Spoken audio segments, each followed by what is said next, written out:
అలాగే నేను డయాబెటీస్ వచ్చినప్పుడు మందులకి ఏం చెప్తాను, ఎత్తి పెంటకప్పుల పారేయండి అని చెప్తాను. నా డైట్ మొదలెట్టక ముందే ఎత్తి పెంటకప్పుల పారేయండి అని చెప్తాను. ఎందుకని? మోసపోవటానికే. మళ్ళీ గుర్తుపెట్టుకోండి, ఎవరైనా మాట్లాడి మందుల గురించి మాట్లాడితే ప్రపంచంలో ఎవరి దగ్గర మాట్లాడండి, నా దగ్గర కాదు. 400 షుగర్ కాస్త 90+310 అవుద్దంతే మిమ్మల్ని చేసే మోసం. అది ఎక్కడికి పోదు. మీకు ఉదాహరణ చెప్పాలంటే, పని అమ్మాయికి మీరు చెప్పారు, అమ్మ నేను బయటికి వెళ్తున్నాను, నా ఇల్లంతా శుభ్రంగా ఊడ్చి క్లీన్ చేసి మన రోడ్డు చివర ఉండే డస్ట్బిన్లో పారాయని చెప్పారు. ఆ అమ్మాయి ఇల్లంతా శుభ్రంగా ఊడ్చి ఎత్తి ఎవడెళ్తాళ్ళే బజార్ చివరిదాకని మీ హాల్లో కార్పెట్ కింద ఆ మడ్డి అంతా పెట్టి పైన కార్పెట్ వేసింది. ఇప్పుడు మీరు ఇంట్లో లోపలికి వచ్చి చూశారు, బ్రహ్మాండంగా ఉంది. ఇప్పుడు నేను అడుగుతున్నా మిమ్మల్ని, మీ ఇల్లు బాగుందా, నిజంగా బాగుందా, బాగుందన్న భ్రమలో ఉన్నారా? భ్రమలో ఉన్నారు. కేవలం అంతే. షుగర్ పేషెంట్లు మీరు భ్రమలో ఉంటున్నారు.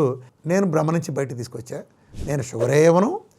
షుగర్ మందులు పెంటకులో ఎప్పుడైతే పారేస్తానో దాన్ని ట్రాన్స్ఫర్ చేసేవాడు లేడు. ఎప్పుడైతే పచ్చని లాన్ మీద ఏదైతే పేడ అన్నాళ్ళు ఉండి దాన్ని పాడు చేసి కొల్లబెట్టిందో అది నేను పీకేసి మంచి న్యూట్రియన్స్ ఇచ్చినప్పుడు అది చక్కగా ఏ రకంగా రికవర్ అయిందో, ఆ ఒక 2 నెలల్లో కొత్త లాన్ ఎలా వచ్చిందో ఇది కూడా అంతే.